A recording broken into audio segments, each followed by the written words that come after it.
Welcome students in the video lecture of mathematical methods. In this chapter we will study first about scalar and vector quantities.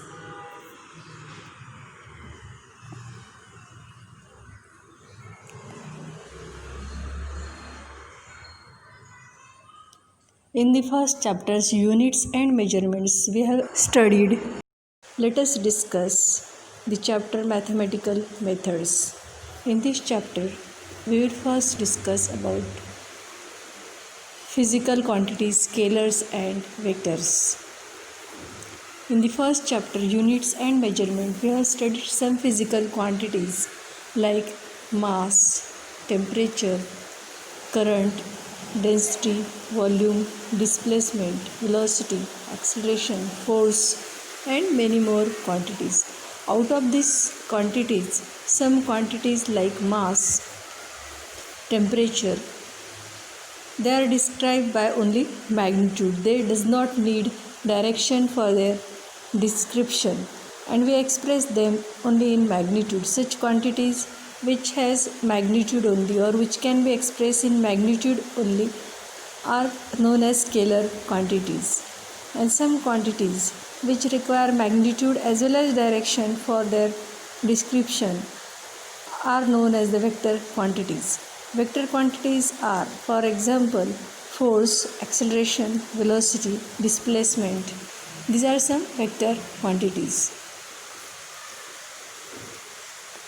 Vector is a physical quantity with magnitude and direction, and scalar is the physical quantity which has only magnitude. Examples of vector are velocity, acceleration, force, magnetic induction. These are quantities described by magnitude as well as direction, and these are the vector quantities. And the quantities like time, mass, temperature, these are described by magnitude alone. They are known as the scalar quantities. You can make the list of scalar and vector quantities. Vector quantities can be described by magnitude and direction.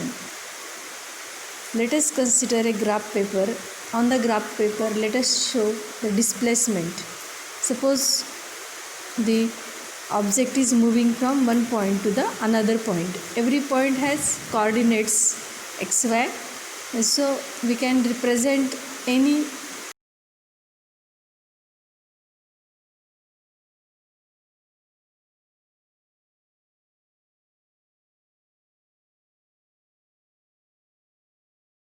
displacement vector by a line drawn from starting point to the end point up to arrow. The length of the line represent the magnitude of displacement and direction of arrow represent direction of displacement. Suppose we are walking from our school to our home, a graphical then representation. These two starting and end points draw a represent line the vector of length drawn equal to magnitude of vector as the scale chosen by us, and draw the arrow in the direction of that vector. For example, if we want to show a 5 Newton vector, then we can select the scale 1 centimeter is equal to 1 Newton. So 2 centimeter will represent 2 Newton and 5 centimeter will represent 5 Newtons force. So we can draw a line of length 5 centimeter in the direction of that force to represent that vector graphically. Such type of representation is known as graphical representation.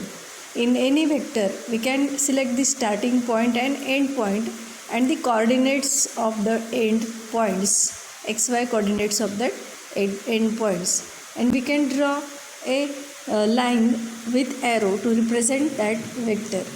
Give the name to that vector. Suppose OP is the vector,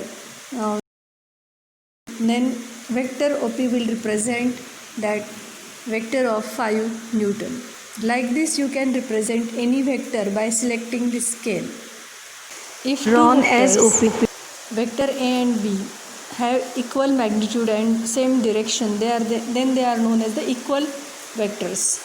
So the vectors A and B are equal. A is equal to B when they have same magnitude and direction. Let us study how to add vectors and subtract vectors. We can draw the vectors geometrically and add them and subtract them according to their direction.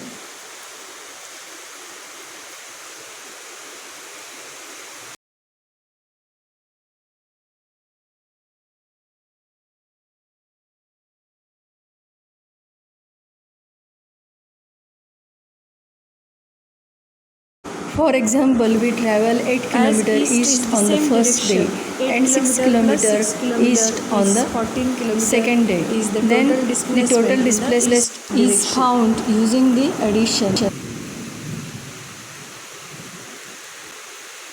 So total will be in the same direction. So resultant displacement is the sum of the individual displacement. So in the second example, suppose we travel in the first day 8 km east and on the second day,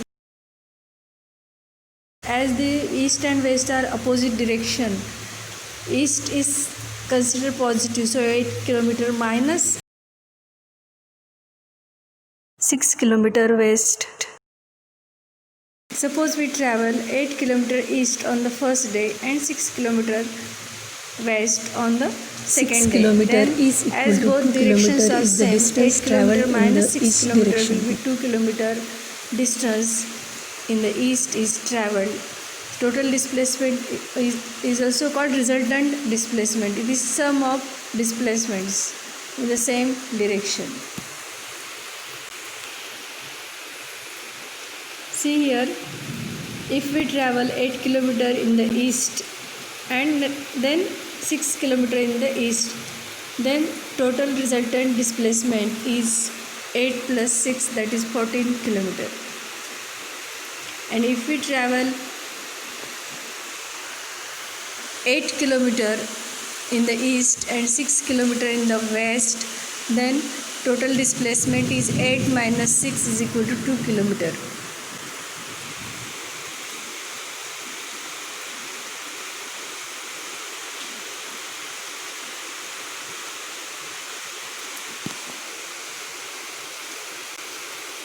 There are some rules of addition of vectors.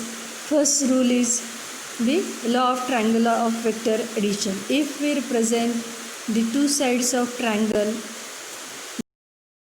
in magnitude and direction, then their resultant is represented by the remaining side of a triangle.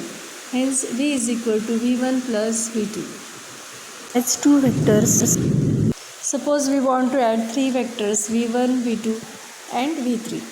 Then we can represent these three by a sides of polygons, and remaining side will be the addition of this remaining side will represent addition or resultant of these three vectors,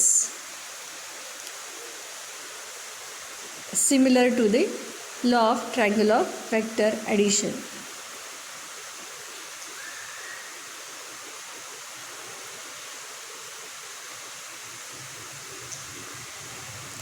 In the parallelogram method of vector addition, we represent the two vectors by adjacent sides of parallelogram, and the diagonal represents the resultant of these two vectors. We can see the proof of this parallelogram method using the law of triangle of vector addition.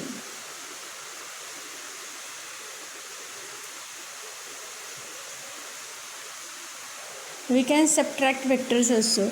Suppose we want to subtract the two vectors v and minus v, then v plus of minus v will be equal to 0.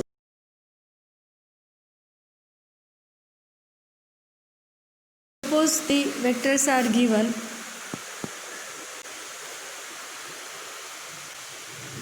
geometrically draw vector minus v and add these are the two equal and opposite vectors, and so their addition will be 0. V plus v will be 0. And suppose there are two vectors a and b as shown in the figure, then To add these two vectors, we can draw a opposite means antiparallel vector of b as minus b and add them. A minus b will be equal to a of a plus minus b.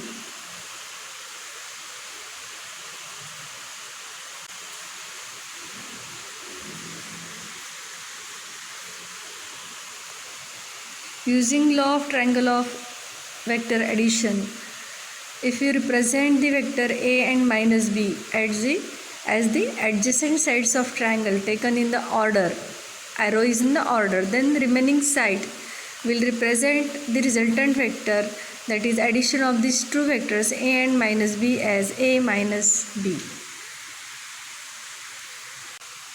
v2 minus v1 will be equal to v2 plus of minus v1 as shown in the figure. We can draw a vector opposite to v1 and add these two vectors using the law of triangle of vector addition. Show the vectors minus v1 and v2 by two sides and their addition will be v2 minus v1. In the next period, we will study about multiplication by scalar and vector products. Thank you.